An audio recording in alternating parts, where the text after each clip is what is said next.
Okay, so we're here today with Saj Hussain. We're going to really get into it today, pick his brain on property, business, and how he's became so successful. If you want to check out Saj's channel, his link is in the description.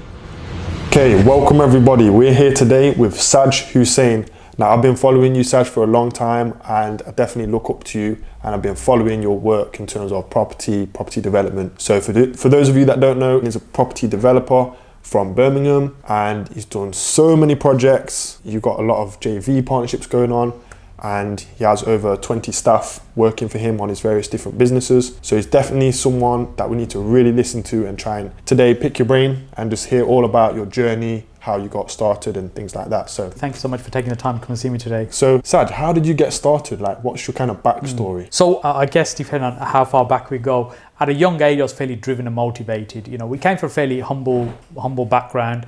We didn't have very much. So I was very driven and I wanted to achieve stuff. But you know, it was always this idea that money makes money. I think, well, I haven't got any, so you're never going to make money. But you'd think, well, how can you do this? How can you do that?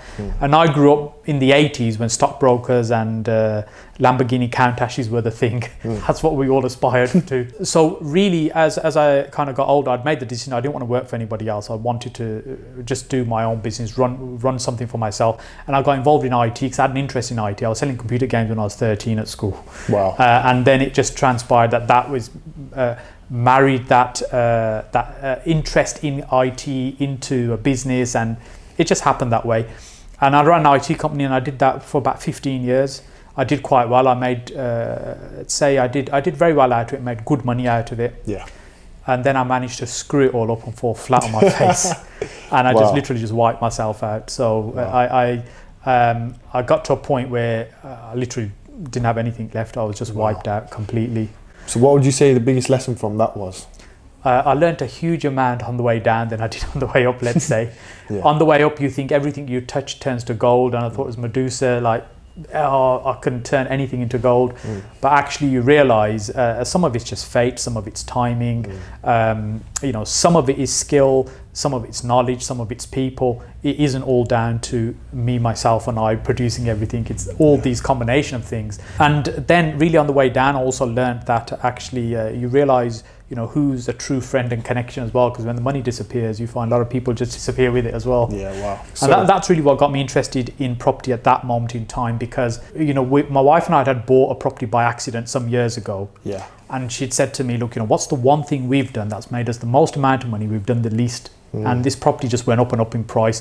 I think we bought it for something like, I can't remember the exact numbers, but it's about 40 or 50,000 or something. And it went up to about 120,000 in the space of like 3 or 4 years or something like that. Yeah. And just because the market was rising that quickly, and I knew other people had made a lot of money from property. So I was always interested in property. I just had this thing about, you need money to get into property, and we don't have that and we can't do that. Yeah. And that's when I started exploring and learning about property. And this was probably 14, 15-ish years ago. And at that time, no money down and stuff was the big thing everyone was doing. And I started trying to understand and learn a little bit about that. Okay, wow. So that was kind of the entry point. Am I right in saying you kind of accidentally made some money on your property? And then that just got you thinking, right, well, there's something in this. We need to find out how we can maximize it. That property we bought, incidentally, years earlier, that had gone up. We'd sold it. I'd taken the profit and put that in the business, which was all long gone now. So I didn't have anything to show for it. So when I started in property properly, as it were, didn't have anything at all. Okay. It was just this drive that, you know, there's got to be a way. We should be able to find a way to get started. You know, I'm a fan of a Sunday Times Rich List, and I did a video a while back with my old copies of the Sunday Times Rich List. And when you go back and look through those, so much money in this country is either kept in property or made from property, and it's generational. So it's like the kids, they all benefit from it. And there's very few businesses that you can build in that way. This is the kind of things that really got me excited about property. I thought, oh, there's got to be a way. Awesome, that's great. So what was kind of the first step? So you was learning about different strategies, property strategies. What was the first step that kind of got you into property? What was it? So right at the beginning, one thing I did, I started going along to a few networking events. There weren't very many at that time. There were only very few. And I'd go along to try and meet some other people and connect and network and learn from and a little bit online forums. Social media wasn't as it is now. There was a few forums you could go onto and discuss property, and that was the first bit.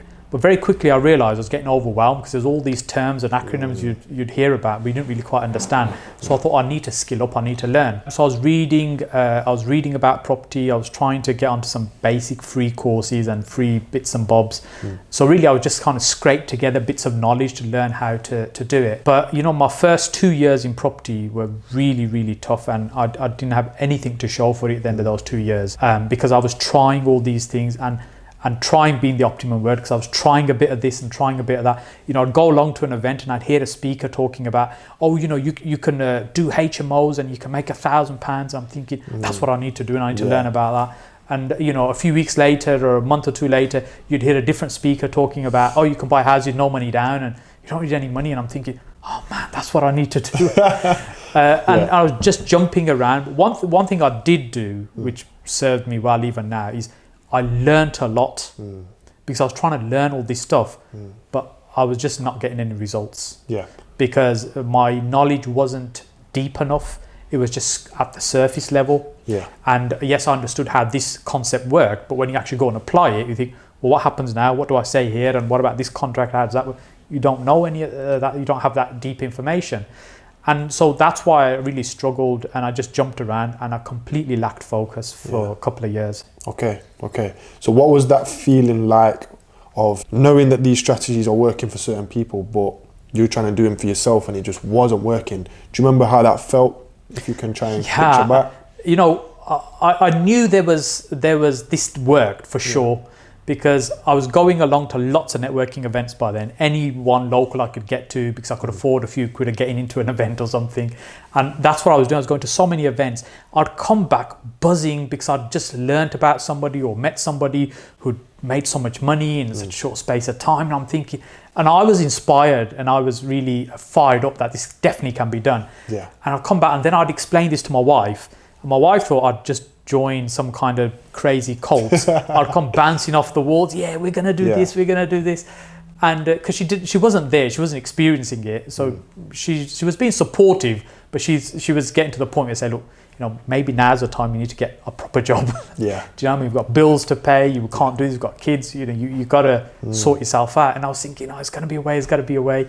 And really, the big shift happened because I believed it could be done, because I saw that other people are doing it, and I was meeting them, I was speaking to them. It's now as though I'd seen a video somewhere. These are people I'd bump into and I'd talk to. Oh, I bought 3 no money down properties over the last 2 years, and where are they, and how do you do that? And so they'd be telling me these things. I was thinking, I know it works. It's just I can't get it to work. That's it, yeah. For me, and that frustration was really building up. But I tell you, the one thing I'm so glad I didn't do was give up. Yeah. And that's what I see a lot of people doing now, is they give up too quickly, because property, actually the strategies are easy, but it's hard work. It's not easy results wise. You've got to graft, and those that graft and persist, they do really, really well. And those that want to get rich like that, they don't last long, because they realize how hard it is to get these type of deals, to get it to work, and to start building something. It's really hard. And what helped me is I joined a mentoring group, a mastermind group at that time, and which was quite a substantial. I'm trying to remember the cost now. It must have been about 17 or 18 grand, and I didn't have any money. Wow. What I did is I partnered with somebody else who I'd met, or I'd got to know. We used to go along to these events, and we talked, and he had some money, and he was looking to do this. And then there was this deal about, if your partner comes and join with you, will be a bit of a discount. Oh, right. So we were talking, and he was saying, and you know, we've become good friends, and we were helping each other, bouncing stuff off each other. And then the conversation went down the road of, well, what if we do this together? Yeah.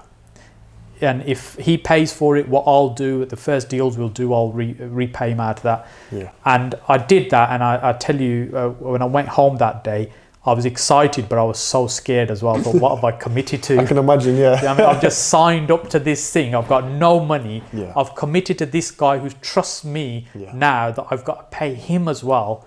I've really, really got to make this work. I can't fail. Yeah. And I think, you know, when you're up against it like that, we all got it in us. We're all capable. Yeah. It's just whether we choose to do it or not. With being in a group and having a mentor, it gave me the guidance of putting the blinkers on and be focused. Yeah. Although I knew a little bit about lots of strategies, just stop doing all those things. Just do one thing and do it well. So would you say it was a bit of a switch that just turned on in your brain and you just thought, you know what, this is my time. This has to work. And it was kind of that urgency within yourself, and then from there it was just kind of, right, let's do this. Yeah, it was urgency and it was desperation as well. It was a case, I really got to make this work because I have nothing else if this doesn't work. Yeah. And I was just begging and praying that this is going to work for me. Wow. And as I said, the strategies aren't difficult when you learn. Whatever it is, whether it's HMOs, it's it's some kind of creative financing, lease, whatever it might be. The concepts and strategies are not difficult, but when you go to implement them, there's lots of little intricacies you've got to understand and test and learn and develop and become good at, and that's what takes the time. And most people don't have the patience to do that. So that, I think that's the thing that fired me up, and I said I've got to make the money to pay this guy as well now who's partnered with me, and we've got to do some deals. And that's really how it all started and how it slowly started falling onto the right tracks. That was probably 12-ish years ago, something like that. Okay. Can you talk us through the first deal you did? Is that possible? Do you remember the numbers on that one, or? I ended up doing a few deals. What I did was I understood no money down was based on finding motivated sellers. Although I hadn't done any no money down deals, but I understood the concept. You need to find people who are keen to sell. Yeah. Their circumstances are such that they need to get away, and they'll be flexible on the price if you can buy the property at the right price. So I got very good at talking to people in this way, understanding what they're looking for. Trying to structure deals. And what I did then really for a few years, it was just sourcing. Okay. So I was finding stuff, and it might be $100,000 house. I've agreed it at 75 grand, and I'd offer it to somebody else for 3 grand or something, and I manage it through. But the other thing that helped me really get skilled up and get better and better, because I had so many deals then going through my hands. Yeah. I was learning the conveyancing process. How does that work? How does the mortgaging side work? Yeah. When things start going wrong with the deal, how can I fix it? How can I get it back on track? So I really just jumped in the deep end to start learning this and get immersed. And I'm presuming you was out there viewing tons of deals, tons of properties, and you was learning about the numbers on each one, probably running the numbers on each deal. So. Definitely. I mean, I was up till midnight, 2 o'clock, crunching numbers, trying to make things work. This one doesn't work. I might have to abandon this deal. Looking at this one. Yeah. I was working day and night to try and make it work. My spreadsheet was like. I can't remember the last time I opened the spreadsheet to analyze a deal. You just ask the numbers. You look at it in your head. You work it out. And you think, this is a goer, or it's not going anywhere. Yeah. At that time, at the beginning, I think I did spend too much time on some deals. They weren't really deals. And what I would do, I'd say, well, the rent is $550, but it doesn't quite stack. But if I could get $570 for the rent, I could get it to work. And really what you're trying to do, you're trying to force the deal to work. And they were never really good deals if you're trying to do that. Yeah. And then when I realized, look, I just got to find ones that fit this criteria. This is my criteria. If it fits, great. If it doesn't, leave it. Okay. Just keep going back to and follow up with them. I had stuff where people came back to me, after a year and a half, after first having a conversation and doing deals with them. And that's just because I'd ping them a text every month. Hey, how are you getting on? Have you sold it yet or not?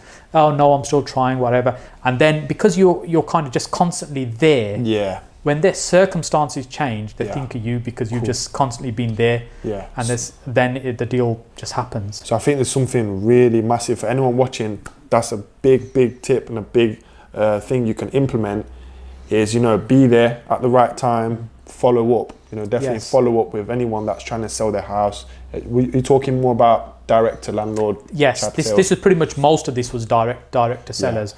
I did some agent stuff as well, but most of it was direct. Yeah. I'd say probably 70% I was finding direct and 30% through agents at that time. Okay. Yeah, cool. And this was when we were in a kind of recessionary time. Wow, very similar to what I think is going to happen next year, 2021, 2022. I think those opportunities are coming back. Yeah. I think that's where it's going, where you'll be able to get BMV. I mean, when's the last time you found 25% BMV in Birmingham or Nottingham or something? It doesn't happen. It's hardly out. If you do this, it's like a unicorn, and it's very rare. So, and if your whole strategy is to go and find them, you'll be disappointed. That's it, 100%. Because it's the wrong strategy for this time.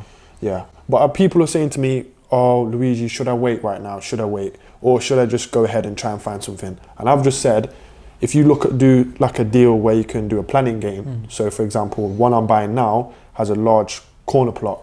So we're applying for planning for an additional house on there, which will boost the value, could probably just sell that land.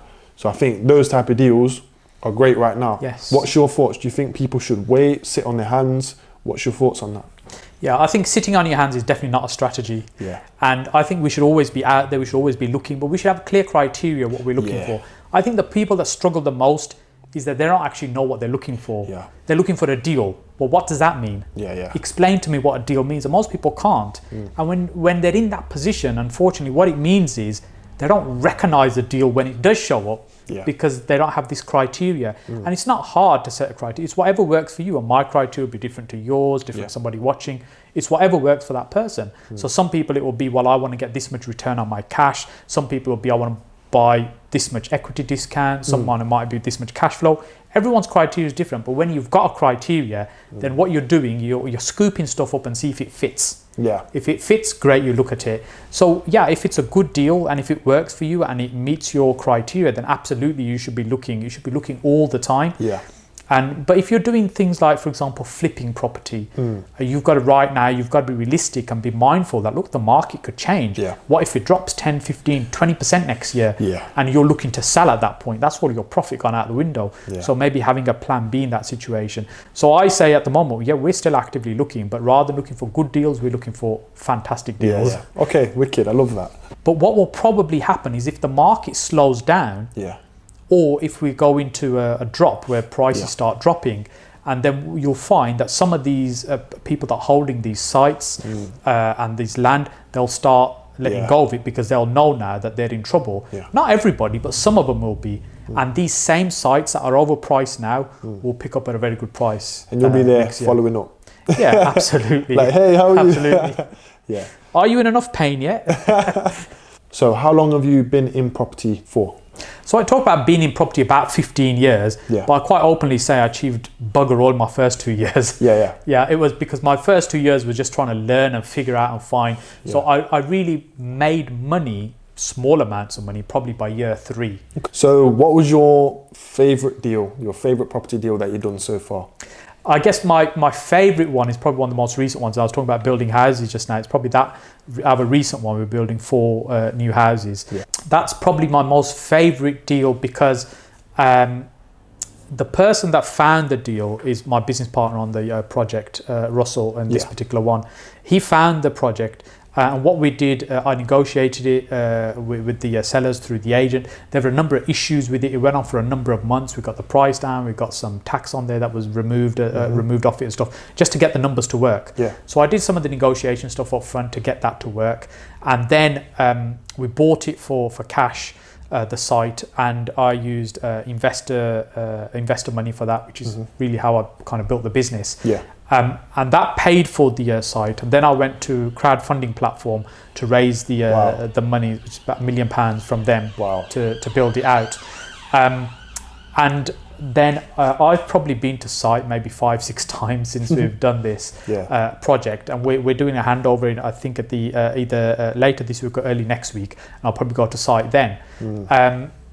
So the reason I tend to like this particular project is because I've contributed my skills in it where it's needed. The negotiation, raising the money, putting the right people together, and that's it. And it will make about 500,000 profit from this site. So that's probably my most favorite project, because I've enjoyed doing the bits that I do. I didn't have to get involved with all the other stuff because there's other people doing other things. I think the key thing there is really it's a case of delegating the stuff out to the right people, having the right team. So very, very nice, healthy profit, but you didn't put that much energy and time and work into it. Obviously, you did a lot of work on it, but you would say it's quite hands-off for yourself. So the things that I'm really good at, I just focus on doing those little bits in the whole picture and just get other people to do everything else and still make a really good profit out of it. So what would you say your key strengths are to allow you to get to the position that you are in now? I think very early I realised it's about relationships, about people, definitely without a doubt. So when I started going along to networking events, which is where it all started for me, I started building relationships. And some of the people I met literally in the first ever property meeting, I'm still connected with today. I speak to them. And because I quickly realized the value of knowing people. First it was just, oh, you're doing really well, tell me about what you're doing. I just wanted to learn so much. And I think having that genuine interest in people has served me really well. And then what I started doing is, as my knowledge started to build, I'd freely help other people. Anybody that was stuck, I'd kind of help them with it, try and connect them with somebody who can help resolve the deal. And then the more you get involved in complicated deals, the more your knowledge builds, because then you know how to fix things that other people haven't really done or experienced before, and it all layers on. Your knowledge just gets better and better in terms of what you're doing.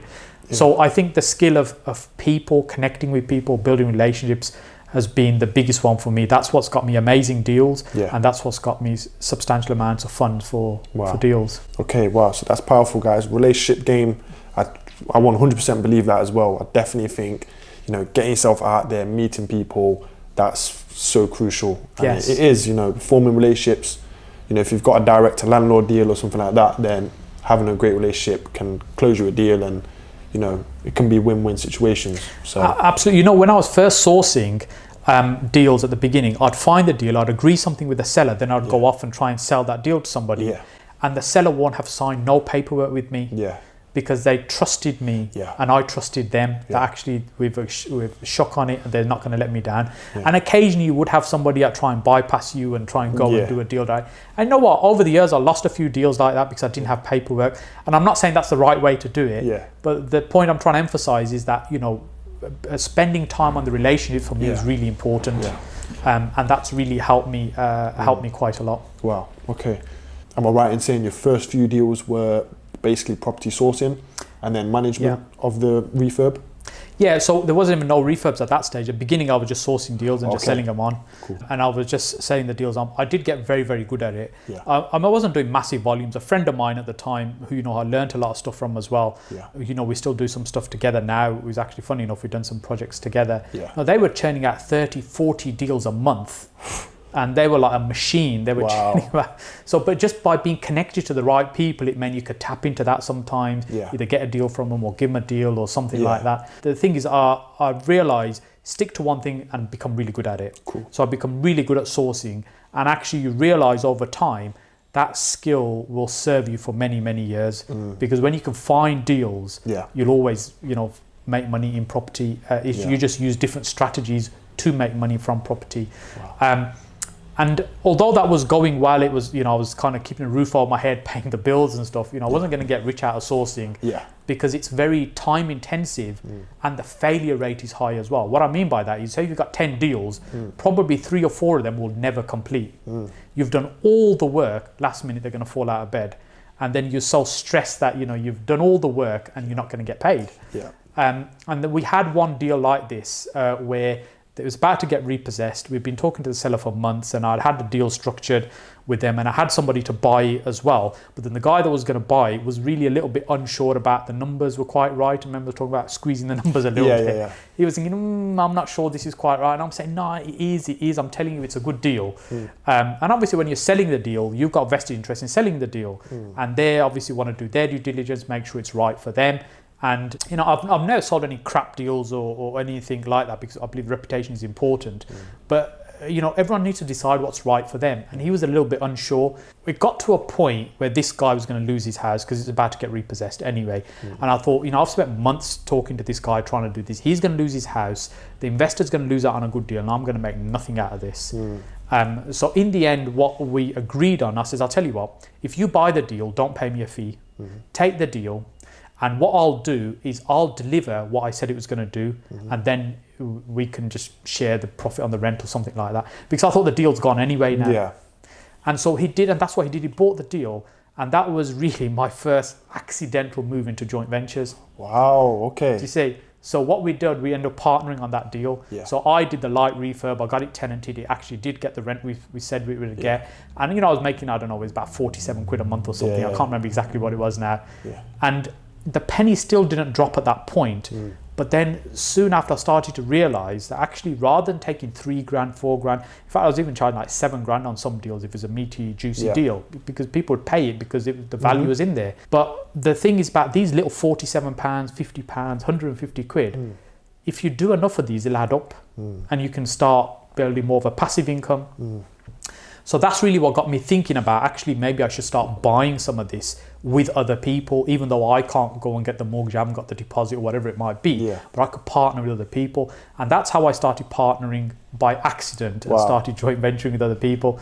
And I started doing single lets, so stuff that we were sourcing. So rather than selling it, I'd say, well, I'm not going to charge you a fee, I'd partner with you on it. I'll get the little bits of work done on it, I'll get the tenants in, I'll manage it, we'll do a profit share on it. And we started doing some of those. And then after a little while, I realized, well, actually, I'm going to have to do a lot of these to then have a reasonable income.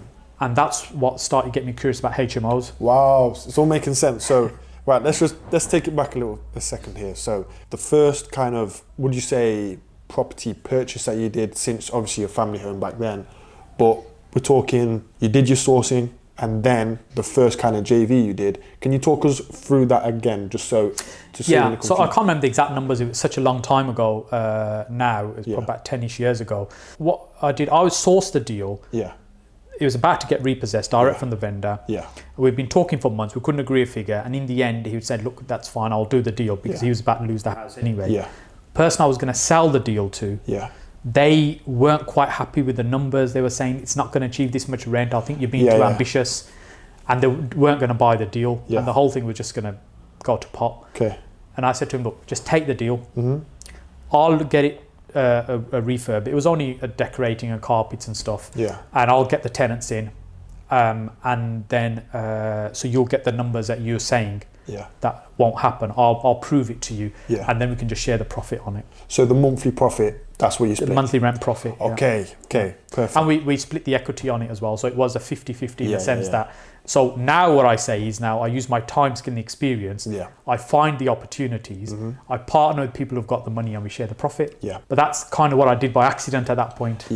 Wow. Because when I was kind of looking on my kind of first JVs and that type of stuff, I definitely was looking towards your videos and your advice, your mentorship, that type of thing, to actually, right, how do you structure a JV? So definitely been, learning from you in that aspect of the JV stuff. So I think it's a win-win. For the right people. It's just not going to work for everyone, but for select people, what most of the people I'm working with in London. And they just don't have the funds to do something in London. But they can do something with me in Nottingham. Absolutely. So, it's about how much value you're going to bring. So at the beginning, when I was selling deals, why is somebody going to pay you 3 grand, 5 grand, 7 grand for a property that they could just go and find themselves? Well, the reason they pay you that is because they can see the value in it, i.e. there's £25,000 of equity in it, it's ready to go, it can produce a yield, whatever it might be, they can see the value. So when you and I work with other people's money, helping them get great return, it's because the value that we bring. As I was saying earlier, we use the time and skill to find the deals, due diligence on them, overseeing the purchase, managing any works on them, whether they're exiting as a sale or whether they're going to exit as a refinance, whatever it might be. There's the value that somebody's going to get. A kind of hands-off thing. And the more I started doing deals like this, the more I started learning about structuring deals in different ways and joint ventures and stuff. And I started doing a lot more of that and start talking a lot more about it. And then I started getting invited to speak at events about joint ventures and finance and other people's money and stuff. For years, I was speaking at events around using other people's money, raising money, private investment. I've raised a lot of money over the years, private money. And there's a lot of stuff I've tried in terms of finding money and stuff that hasn't worked, but there's a lot of stuff that's worked really well. And it's just sharing that with people and helping them to be able to do the same. Yeah, definitely. And that's amazing in itself, that we're able to work with people, make it a win-win situation, and you're both essentially growing your wealth together in a way. So we've done the sourcing, you've done a JV. Did you then kind of get a taste for doing JVs and kind of did more? Is that how it went down? Yes. So what we did with the sourcing was I started cherry picking. So if it was a really juicy deal, I'd say I want to partner with somebody on that one. I don't want to sell it. I'm with you. So this one we want to keep. So who wants a partner? Then I'd go to the people I've built relationships with. I'd say, you know, so I wasn't sort of advertising to anybody and everybody. Yeah. I was going to people I was already having conversations with. Yeah. And people I'd met at networking events or whatever, or in kind of the property investor community I knew, and I'd talk to them. And by that time, I was starting to do little property investor curry nights. Okay. That was my little property networking events. So cool. we'd meet at a restaurant, 10, 15, 20 people. And it was another way for me just to continue to build relationships with people. Amazing. And some of those people went on to be clients and stuff as well. So we'd pick out some of those deals, which was okay. It was starting to build. But the frustrating thing was I was still working ridiculous hours every day, trying to just get somewhere. You know, it's like on this treadmill, I'm just going, but not actually getting anywhere. Yeah. Okay, you're paying your bills each month, you still got nothing to show for it, you're building up something a little bit for the future. So then I want to look at how can we create more cash. And then I started hearing a little bit of stuff around about HMOs and stuff. And what I did was I went to spend a couple of days with somebody who's a good friend now, Jim Halliburton. Yeah. Oh yeah, Jim. So first I spent a couple of days with him. That was my first learning about joint ventures. Yeah. And I've got to be honest, he just scared the hell out of me. I thought, I do not want to be doing this. Yeah. If this is what HMOs are, forget it. I'll do something else. But then within about a year of that, because I got curious about HMOs at that time. It's just that Jim's is a great guy, but you know the way the business and everything ran, I just thought I don't want to be in that position. Yeah. And with all these tenants and stress and everything, and I thought I just can't see this working. Back then was he doing a lot of? There was a lot of DSS tenants. Yeah. At that time, there was a lot of DSS tenants. Yeah. So what I did was I got curious about HMOs, and I started looking and learning from other people. Yeah. And I started seeing there's some other more professional type HMOs. Yeah. And I spent some time with some people and learned a little bit about that, and then I started applying that. Okay. So then it's a case, okay, can we take a house, convert it to a HMO? And then I started doing a little bit of HMOs with other people. So rather than now just selling a deal, it's a case, how can we find this, improve the cash flow? Yeah. Now we can get some better cash flow. So if we can make £1,000 from it, if I give 500 to the investor, the funder, and if I can keep 500, then I'm actually now making progress. Yeah. I was still working hard for my 500 because I was still managing it and stuff as well at that point. Yeah. And then from there, I kind of split two ways. Yeah. What I mean by that is I still continue to do HMOs, but I start doing some rent-to-rents as well. So I got into the concept of actually, I don't even have to buy it. I just want the cash flow. So I could take that property, if I could lease it, and then I can turn it into a HMO, I can still make the money. Even though I'm not going to get the capital growth in long term, but I'll get cash flow now.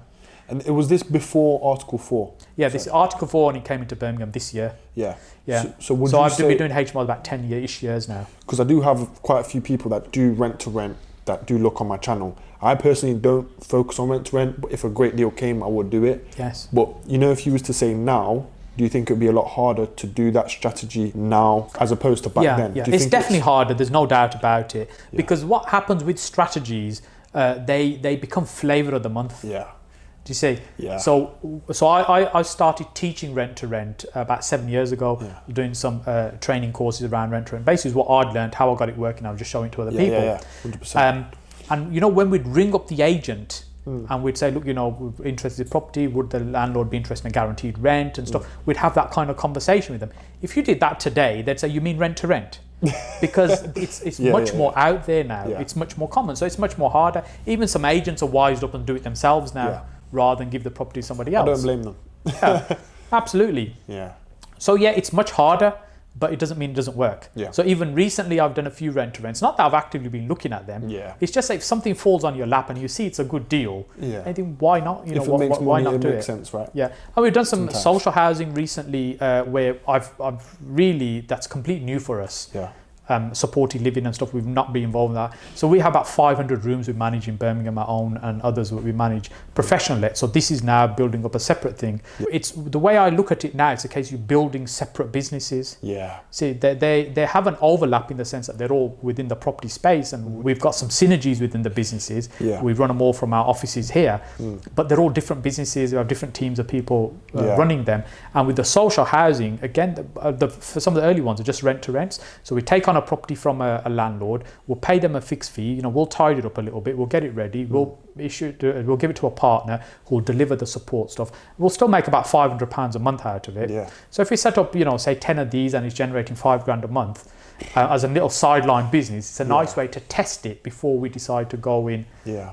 Amazing. You know, to build it from there. Yeah. So, you know, if you kind of look at all your businesses, your whole portfolio, would you say there's a majority of HMOs as opposed to different strategies? Would you say you've got mostly HMOs, or is it just nicely balanced? Or because that would kind of help me. It's okay if you don't want to say, but it would kind of help me because I'm thinking, right, should I focus on just HMOs, or, you know, should I get some single lets as well, or what?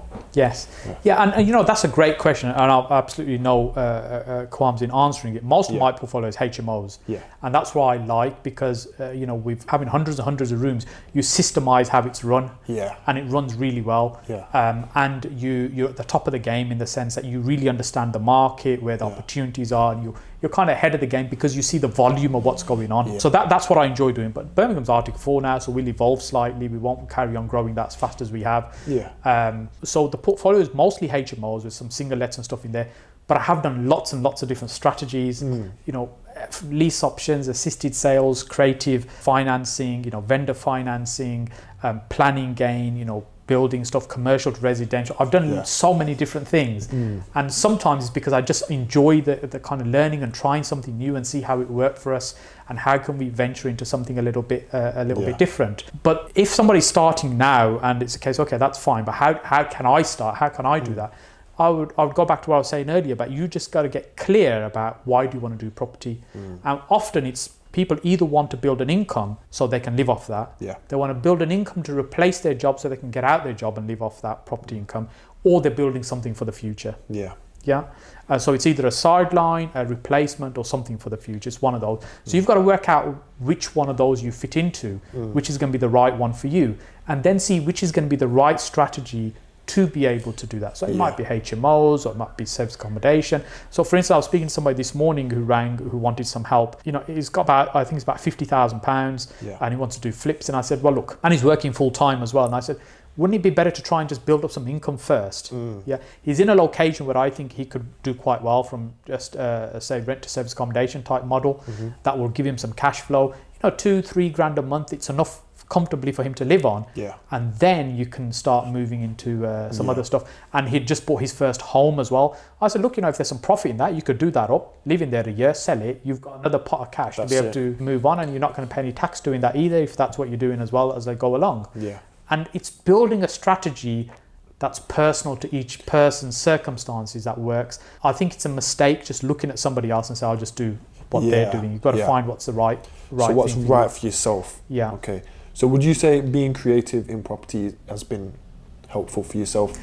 Yeah, I'm definitely a fairly creative person. I'm fairly visual as well.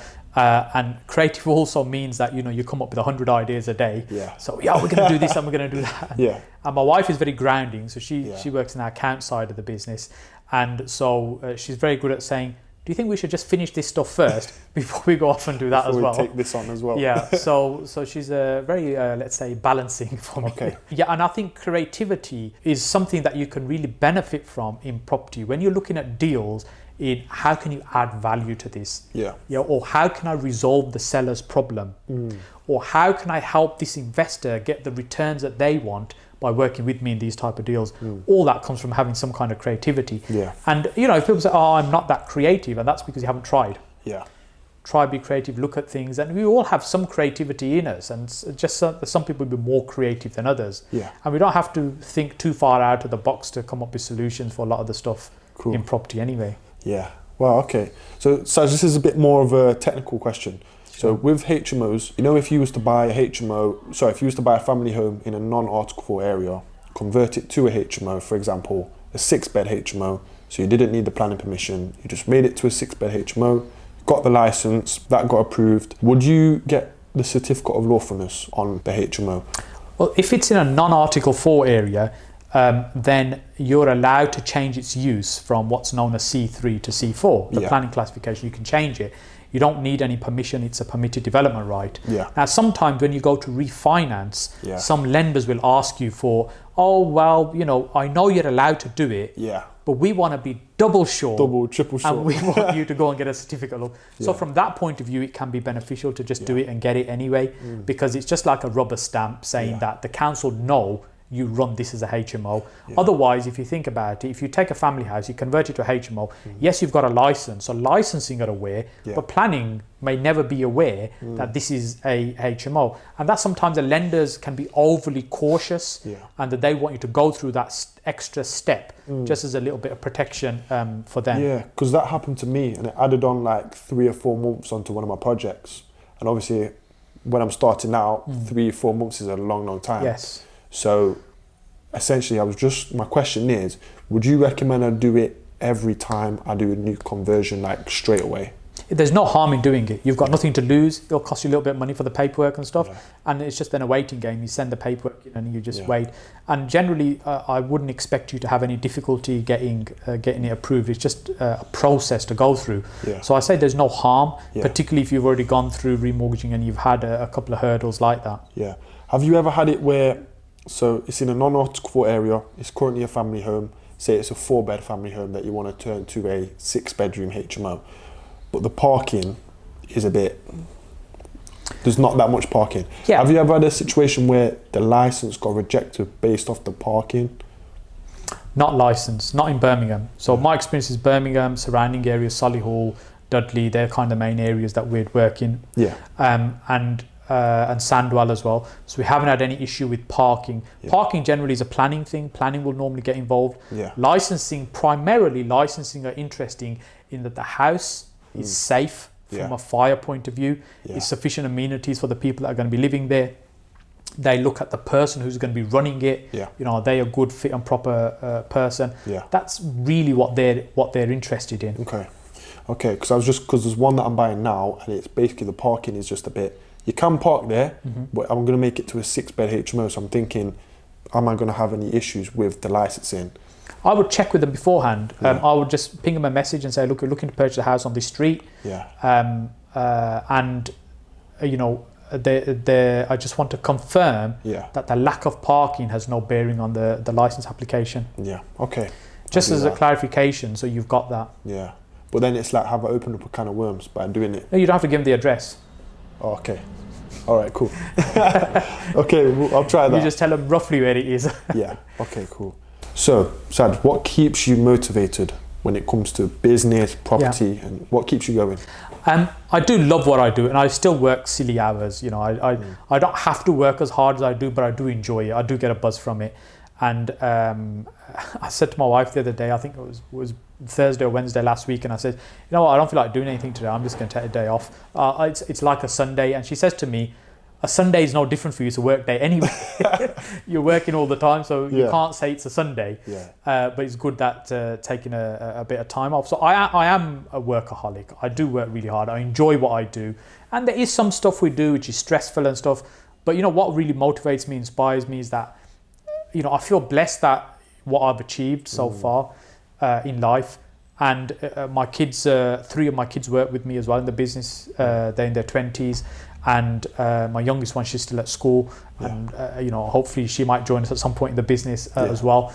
So what inspires me is, you know, helping them build a future as well within property. And ultimately to be able to leave a legacy and be remembered for something and have some kind of positive impact. And which is one of the reasons I openly share and help people run networking events, mentoring groups and things. It's my way of helping others and supporting other people as well. And I do get a buzz out of that. You know, when you're helping somebody, you can see that they're at the early part of the journey, they're struggling, and then you start seeing them blossom, start the results they're getting, their life changing. That is so massively rewarding as well. So I guess my biggest driver still today is my family, is a case of wanting to do more for them. Okay. Is there anything that helps you to kind of keep more of a balance? Because I know you said you love to work, you enjoy the work, but is there anything that you like to do what helps you to kind of relax, keep your head more, keep yourself more grounded, I guess? Yes. Yeah, so I'm probably not a big fan of the gym, which probably shows. So I guess my solace is I am a fairly spiritual person, and you know, I think God's put us on this earth for a purpose. How we lead our life is quite important. So that for me is really really important in my life, and also realizing, you know what, you know, we make plans, but God has bigger plans for us, and you never know what's around the corner. And, tomorrow isn't promised to anybody. We don't know how long we're going to be here. I've got friends that are close friends that have passed away, which are much younger than me, and you think, why does this happen and how does these things happen? And it just goes to show that, every single day is important. So give every day the best you possibly can, because you never know when it's the last one. Yeah.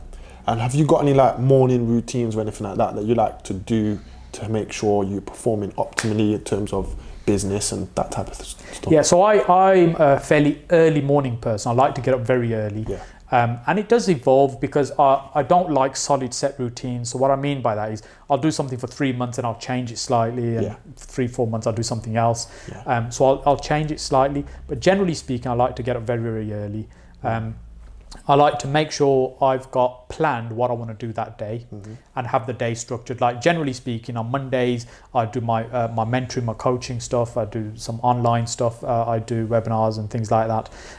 And then I'll have some time with the team one day a week.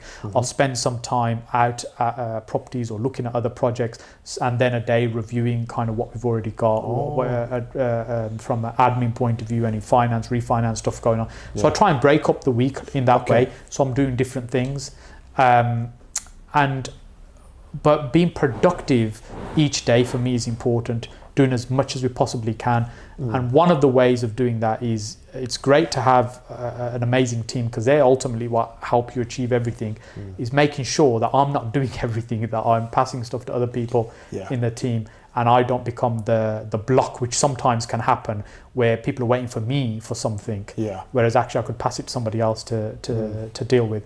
So a very early start, making sure my day's planned out, having it structured in chunks, and just blasting through it. Yeah, because I've heard someone else do that. Another property person, they have like Monday they do one thing, Tuesday they dedicate time for something else. So I might eventually start to do that when I can. It's trying it, because it doesn't work for everybody. It's finding the routines that work for you. And I think that's a key thing from here. When I was learning and watching videos like this of other people, and it's realizing that you can't take everything from that. You've got to pick out the things that you think you can benefit from and implement those. So I would encourage you to try it and give it a few weeks and see how you find it. If you find it helps you be more productive, that's always fine. And some people I know prefer to work late in the evening, for instance, very late, and you can't burn the candle at both ends. You're either a very early riser, you might be finishing late, but you're not really going to be able to do both. And with my messages and stuff, I'm not reactive. So what I mean by that is, I don't let emails and messages and my phone control my day. So I'd pick them up once, twice a day, as we've been communicating. You probably realise it's. I'd go once or twice a day. I'd try and pick up my messages and just respond to those. I'll only get calls that have been agreed and kind of arranged beforehand, rather than random calls. It's quite rare for me to get that, and that way it means I'm not getting disturbed. I'm getting on with stuff. And now we're here doing this. If I have some missed calls, I'll just pick them up later in the day and deal with them. There's very few emergencies where people really need you right now. Sometimes they think they do, but they don't need you right now. They can work out a solution and update you later. Okay, I love that. That's something I'm going to try and implement as well, so thanks for that. So was there ever a time, Saj, in your career where you just felt like, right, I've had enough, I want to take some time off, I want to step away? Because we always talk about passive income and, can property be passive? So what's kind of your thoughts on that? Has that ever happened to yourself where you wanted to move away, and what's your experience with that? I think sometimes I get to a point where I want to evolve what we're doing. And rather than stop doing things completely, I want to do something that's a bit different. And I think that's maybe the creative side of me. I just want to get involved in different things and keep my mind fresh and focused as well. I think I'm the kind of person that if I really don't want to do something, I'm not going to do it. And that's one of the reasons I always wanted to work for myself. That I don't want to be told what to do. So if I get to a point where I'm thinking, why am I doing this? It doesn't matter how much money it's making. I'll just say, that's it, I've had enough. I'm calling it a day. And I guess one of the advantages of having several businesses, you're not completely dependent on one particular one. So let me see. For example, in our lettings business, I think we were about 60 rooms and I was managing it all myself. When I got to 60 rooms, it took a little while to realize actually I'm no longer growing now, because all my time was spent moving a tenant in, sorting somebody's blocked toilet out, arranging this maintenance person, that person hasn't paid rent. That's all I was doing. And then actually, how am I finding more properties? How are we growing? We can't, because I haven't got the time, because I'm trying to do this. And then that was something I thought, you know what, I've just had enough of this. I don't want to be doing this. I don't want this to be my life. And I think I resisted for a long time employing somebody. And although I'd made a lot of money, and when it all collapsed and I lost everything from it, I really felt the pain of other people that were dependent on me, that were working for me, had lost their jobs and stuff as well. So if I'm being honest, I was scared for a long time employing somebody else again. So I was just trying to do everything myself. And I did get to that point where I thought, you know what, I just hate doing everything I'm doing now. Why am I doing this? That's when I decided I just got to take somebody on to help. And then I took one person on to help part-time, doing some of the viewings and stuff, and gradually got out of that business over time to get myself back into doing stuff I enjoy doing. Because at the end of the day, there's stuff that you love to do and stuff you enjoy doing. If you could spend all your time doing that, you'd be so productive, it'd be unreal. So it's how can I create that environment where I can spend most of my time doing that. Okay, so when it comes to staff, hiring staff, I know speaking off camera, I was mentioning I have an admin person now. Would you say, for someone like myself, got 4 properties, buying 3 more at the moment, and just trying to start from 1 property and they're trying to grow the portfolio, what would you recommend in terms of staff? Do you feel like it's too soon, or should I be delegating as much as possible? What would you recommend? I think it comes down to 2 things.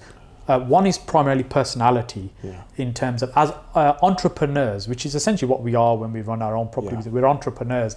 As entrepreneurs, we're very obsessive about keeping control of everything. We don't like to let go of anything. We want to do everything ourselves, and we think we can never find anybody that does it as good as us. So we need to do everything ourselves. But when we realize we can actually let go, there are people that can do stuff better than us, and try and find the best people.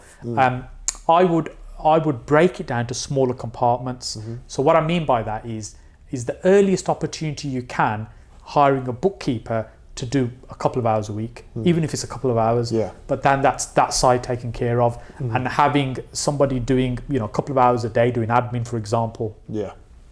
What that does, it will, and if you can then utilize your time to generate more revenue, i.e. do more deals, whatever it might be.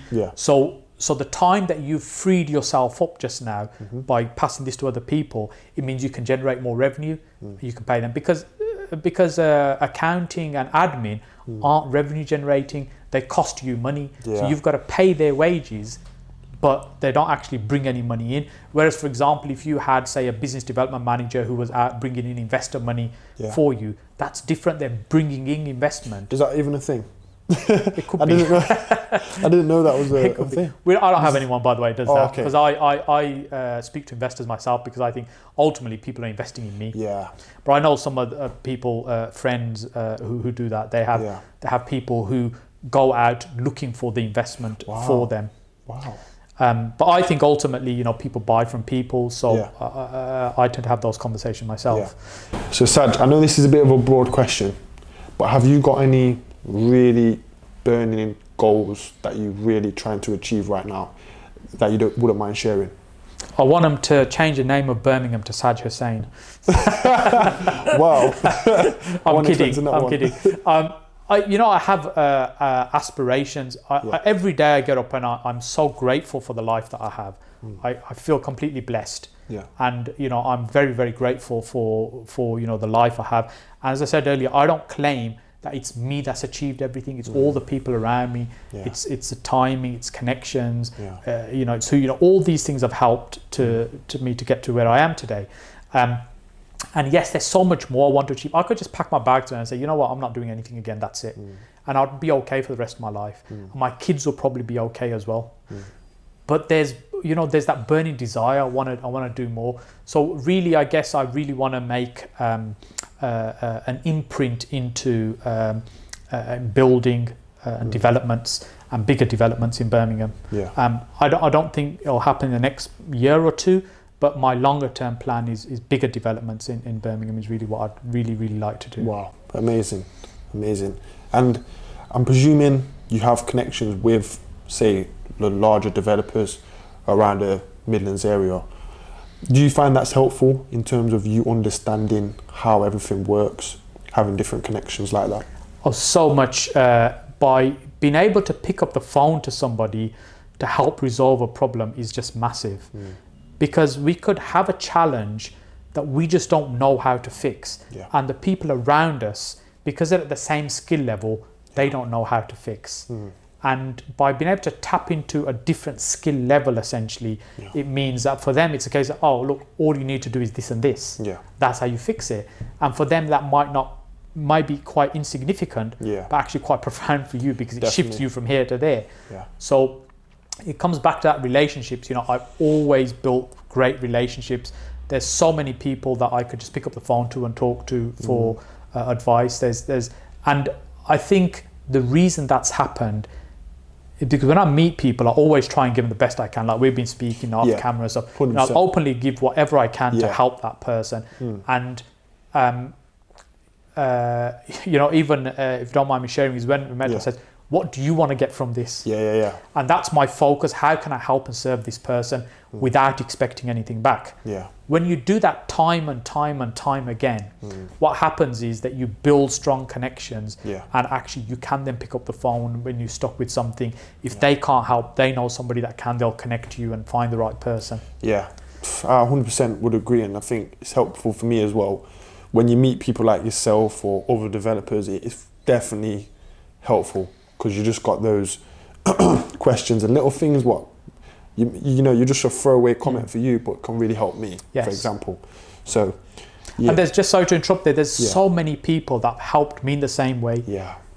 And you know, one of the guys I mentioned earlier on that, you know, done some work with recently, they were doing huge volumes of deals. When I first met him, and you know, he was being quite helpful, and I said to him, you know, we're in the same town. I want to do the same stuff. Why are you helping me? I'm going to be your competition. And he said to me, look, there's enough for everybody. You know, we can't buy everything out there. There's enough business for everybody. And that really stuck with me. That is so true. There's enough for everybody when it comes to property. Yeah, there is. And the shortage of housing in the UK, what's your thoughts on that? Do you think it's just going to keep on becoming a bit of an issue?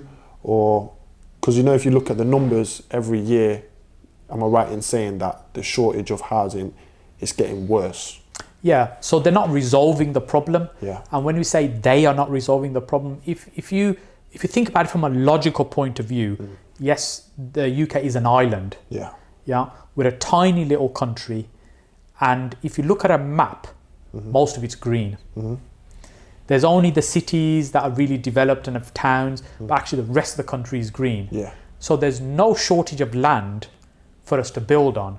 The restriction is planning. Planning is what prevents us from going building 50 houses here, an apartment for 100 towers here. That's what controls that. And that's all controlled by the government. So the government is what prevents this from happening. There's liquidity in the market. There's plenty of funds.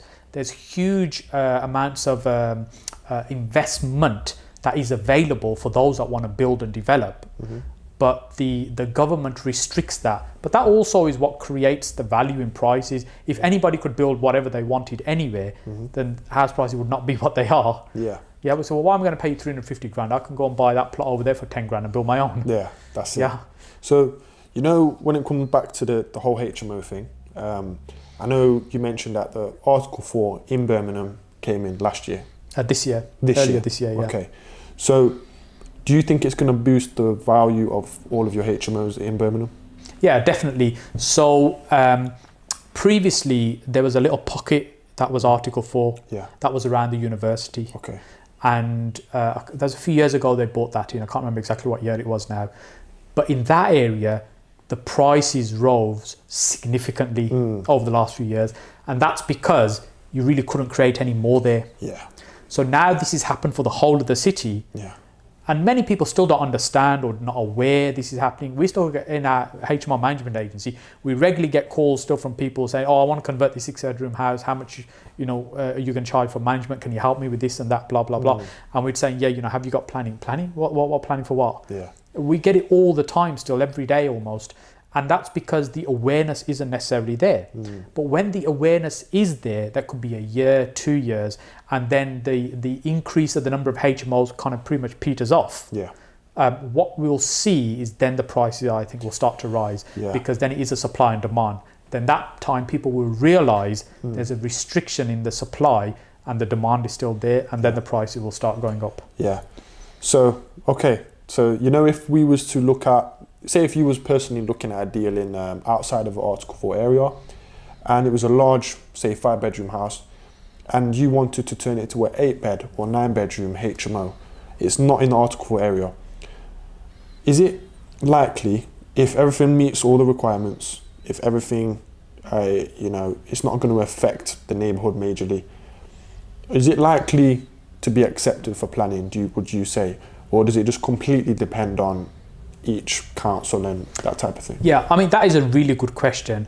Unfortunately, I think it's down to individual planners, because they are the ones that make these decisions. It's not a scientific formula. Do this, this, this, and this. Yeah. Tick these boxes, send the documents in, and you've got it. It's just not like that. It's about their views, their opinions, what they think. Yeah. And if you've got a council or a planning department which are not HMO friendly, which is really the case in Birmingham, they're not HMO friendly because they have a fairly negative connotation around HMOs. They don't see that actually that there's some really good quality accommodation. They just assume all of it's poor quality. And so we don't want any more of these. So that's how they mean. So if you've got a council like that, it's really not going to help you. And so then what you've got to do is play the game. And the way to do that, and we've done it many times, where, for example, we build it as 7-bed HMO, we run it as a 6. Okay. Once we establish the use as a 6, then we apply for planning permission to change it from 6 to 7. Okay. We don't do no changes in the building because it's already set up for 7. And if planning ever come knocking on the door and say, hey, you've got 7 there, say, that's right, one of them's empty. Okay, so you build it for 7. Yeah, so because you're only allowed to have 6 people. Yeah. So you can you build it for 7. Say you build 7 bedrooms, but you only rent 6 of them out. Yeah. So which is, you're not in breach of anything. Planning, licensing, nothing, no issue. When you make a license application, like for example in Birmingham, you can make an application for 7 even though you've only got 6 rooms. You can still apply for 7 as long as all your amenities are adequate. Like your kitchen and stuff, whatever. And then what you can do, you can make a planning application to change from 6 to 7. If you make a planning application for 7-bedroom HMO, a lot of the time the neighbours are up in arms. We don't want a 7-bedroom HMO next door to us, all these drug dens and stuff. Because they don't necessarily understand or know what it is and they don't want it. So it's that case of not in my backyard. However, they can't stop you from creating a 6-bed. Yeah, because it's PD. Yes. So once you establish the 6, then changing from 6 to 7 is just a small change. Okay. So maybe, because I'm doing one like that now. That's why I was asking. So the one now is a 4-bedroom house that I'm going to do an extension, permitted development extension, and it's got plenty of space for like an 8-bed. So it's in non-Article 4. Would you recommend I do 6? And then go from 6 to 8? Some of this is how you fund it as well, because the way I just suggested it, if you're relying on bridging and stuff, it can cause a bit of a problem because you need to get your refinance done. And is it a 7? Is it a 6? And so you can have those kind of issues. But often we buy everything for cash. And that's what we buy with investor money. So we buy everything for cash. We'll do all the conversion, everything, and then we refinance at the end when everything's done the way we when it's set up the way we want it.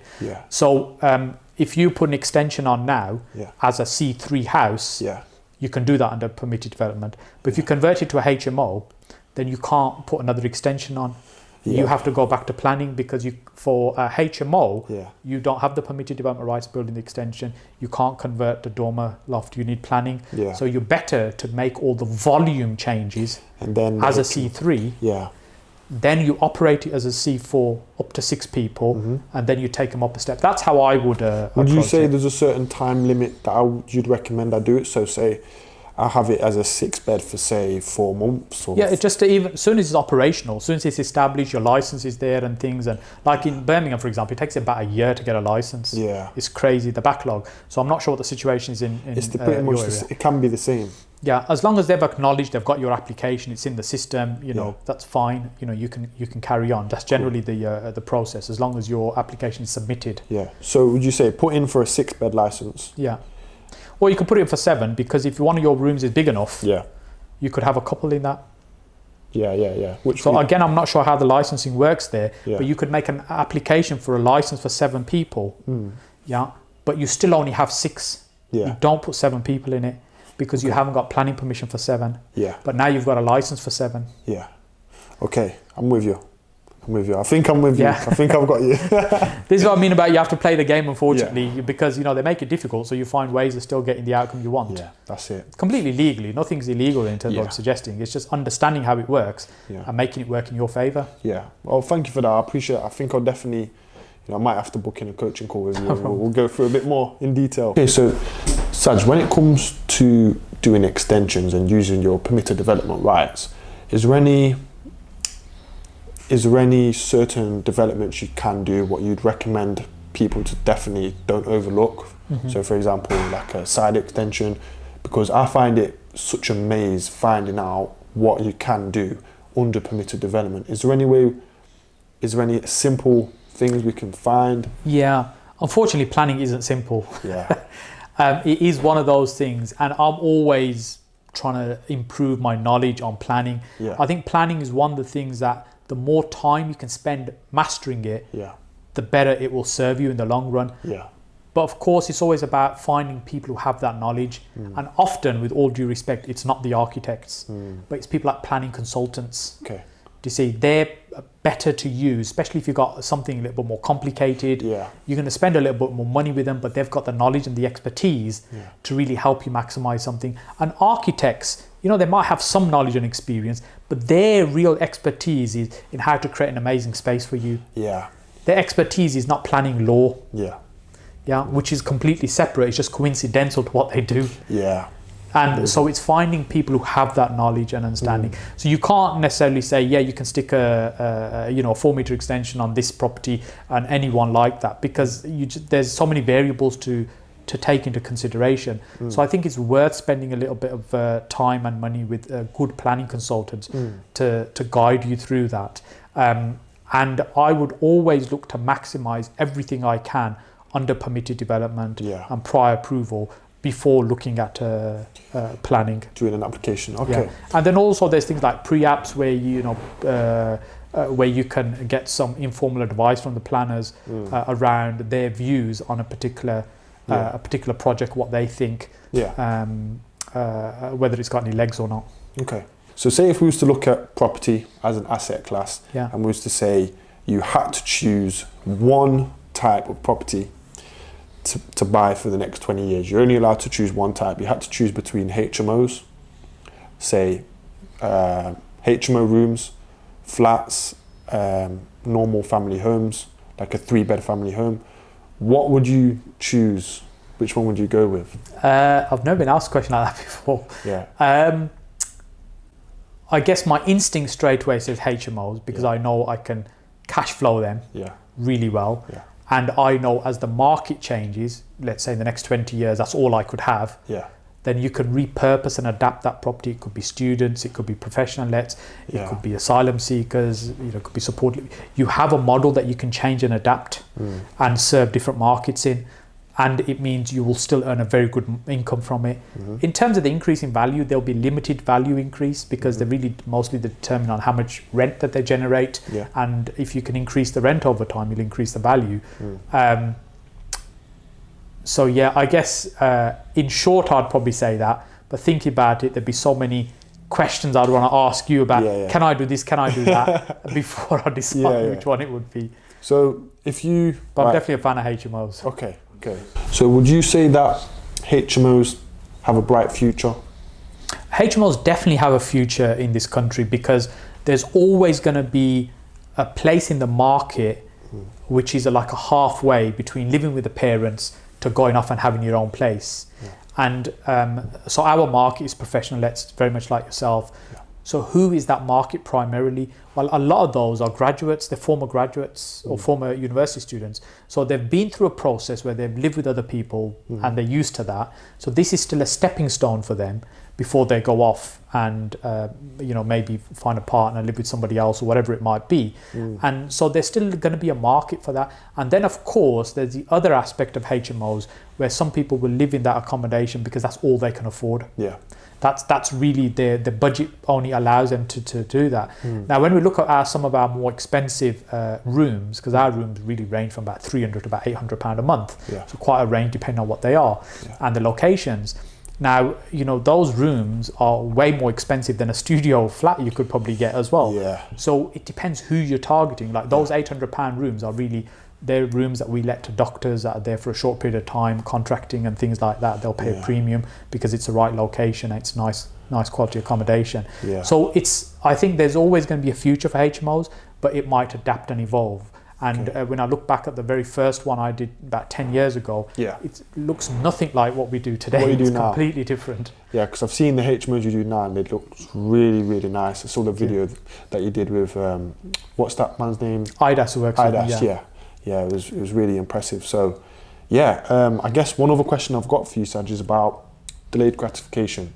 It's obviously a term we hear floating about, and it's something I was speaking with my friend about yesterday, and we was just talking about liabilities versus assets. When do you know it's okay to reward yourself? I think having lots of little rewards is important. Otherwise, you can get through this thing in your mind about, when am I ever going to get rewarded for what I'm doing? And you can get, it can get frustrating. But when I talk about rewards, I'm not talking about buying yourself a 10 grand watch and sort of going on like 20 grand holidays and things. It's little reward. And that reward could be, I'm going to take the afternoon off and, watch film or see friends or whatever it might be. Yeah. They're little rewards, which, things that you'd appreciate doing. So I think those little rewards are important. I think one thing I do see more of in the younger generation, and I'm kind of 50 plus now, and when I see a lot of people younger, they want the results like that. When's my Lamborghini turning up? And this business is hard work, but you can make so much wealth in this business that you can't really in many other businesses. I'm not going to start criticizing Forex or crypto or whatever it might be. I'm sure you could do well out of those. I have no expertise in those areas. I'm very blinkered and focused in property. I know what's possible and what you can achieve in property and long term. And not only you, your kids, your grandkids, your great grandkids could benefit from what you do right now. But it's done in a very steady and measured way. You can't go and take over the world overnight, but you can achieve a substantial amount within 2-3 years. Yeah. Okay, wicked. So like when it comes to things like places that you live, if you're renting, say, an apartment like myself, I'm thinking, when would I know the time that I'm able to upgrade? Yes. Is there like a rule of thumb that you go by where you say, I've heard people say, if you can't have it 3 times over, so if your rent was say 1,000 and if you couldn't afford to pay 3,000, then don't do it. Yeah, I've never really thought about it in that way, but what I would say is I think about it in steps. Okay. So what I mean by that is, whatever position we are and wherever we are in life right now, we'll have certain overheads and commitments, whether it's just the mobile phone bill or whether it's that plus rent and the car finance or insurance or whatever it might be. Yeah. You'll have certain level of overheads. So the first step is, how do you get to those overheads as income plus about 20%? Okay. Yeah. So let's say your overheads are only about £1,000 a month. So when you comfortably get to about £1,200 a month coming in, then you can say, okay, I've hit my first step. Yeah. And then I would think about it in that way. So having buffers, and then also not to overstretch in the sense that, if we're committing to stuff and, like for example, you've just got your first house, you've got £1,000 coming in and you go and commit 500 of that on a car each month. You don't know how that's going to run. It's too early. Yeah. You've got to let it just build and let it settle as well. And, when you look at, it's about what's important for us in life. And, for me, I'm not interested in designer clothes, jewelry, stuff like this. it just doesn't do anything for me. Yes, I have nice cars, I live in a nice house, I go on nice holidays, and that's it. Yeah. Do you see? Yeah. So it's what's important to us, and I think some of the materialistic things that we're driven by in society aren't really necessarily things that are important to us later on in life. Yeah. Okay. So maybe when you're younger, you might want different things, and then as you get older, it's more like, right, you're thinking about different stuff. How important certain things are for you. So if you look at the step system about, you know, how much am I earning, how can I get to this point of income, especially passive income, then that means all my overheads are covered. It might be, okay, I can now give up my job or reduce my hours to focus on this and do more of this, and you build it up a step at a time. So I mean, in my previous business, I had had some nice cars, and then when I started in property, for a long time I kept my little Renault Clio diesel, and I wouldn't replace it, even though I could afford to do it. I wouldn't spend any money on a nice car because I didn't feel it was right time. Do you see? I'm with you. I just when it felt, you know what, I've worked bloody hard for the last few years, and I can spend some money on cars now. You know, I've got some nice cars and things, but it was only when I kind of felt it was absolutely, you know, now I should do this, rather than as soon as you earn a few hundred quid, say, right, just splash straight out on a car. Yeah, okay. So, Saj, on a completely different note, this is the last question I'm going to fire at you today. Sure. What would your top tips be for brand new property investors? Sure. I'd say if you're getting started in property, the first thing you need to do is just get clear about why you want to invest in property. What is it? And often it's because, I want to make money. But what does that actually mean? How much, by when, and, you know, how? And then think about, you know, where you are in life right now in terms of your age, your experience, access to money, mortgageability, you know, whether you own any other properties, where you are in the country. All these things will impact on which is the right method for you to follow. And then picking one strategy and just being completely focused on that one, and don't give up until you do really, really well in that strategy. Okay, amazing. Yeah, that's great. Thank you. Sure. Because that is the big one, isn't it? I'm sure you get asked that the most. How do I get started? It's not the thing that everybody wants to hear. They just want to hear, I'll just do rent to rent and next month you'll be rich. Learning the right stuff, I think, is important. So, you know, I'm not a big fan of university. I mean, I've got 2 degrees. I did my first degree in business and IT, and then I did another degree in MBA some years ago as well. And they're more for my personal satisfaction rather than they're going to help me in my business, my career and stuff. That's it. So my eldest 2 kids been to university. The younger one hasn't. He left college and just joined us in the business, because, you know, if you're spending 3-4 years at university, where's the next step? Where's it going to take you? So when I went to university, you know, we had grants, and, you know, it didn't cost you very much. It was just like an extension of college. But now if you go to university, you come out with 30-40 grand of debt. So you're in negative before you even start, and you're going to spend the next 10 years trying to pay that off, and then trying to get on the property ladder, buy a house, flat, whatever it might be.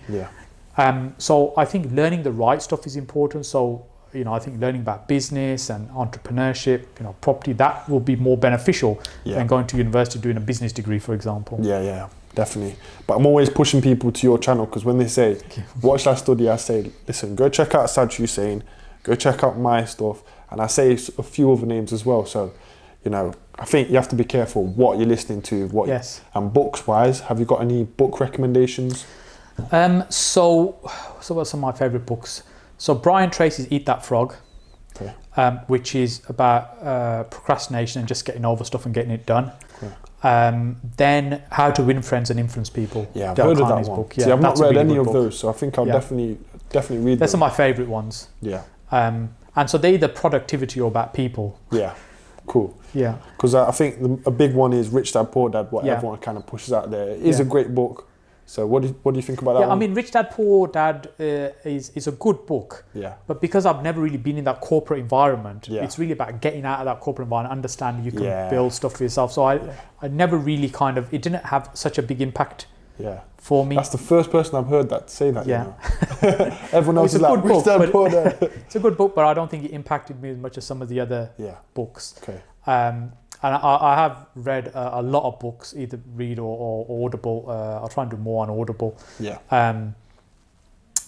But I think even if I pick up something out of a book, you know, one or two little things, I think it's worth it's worth doing. It's like the videos as well. If you just pick one thing, like you were saying, then it can help. So Saj, thank you so much for coming onto the channel today. We really appreciate it. For anyone that wants to check out Saj Hussain's work, please go to his YouTube channel. The link will be in the description. His Instagram link will be in the description and website as well.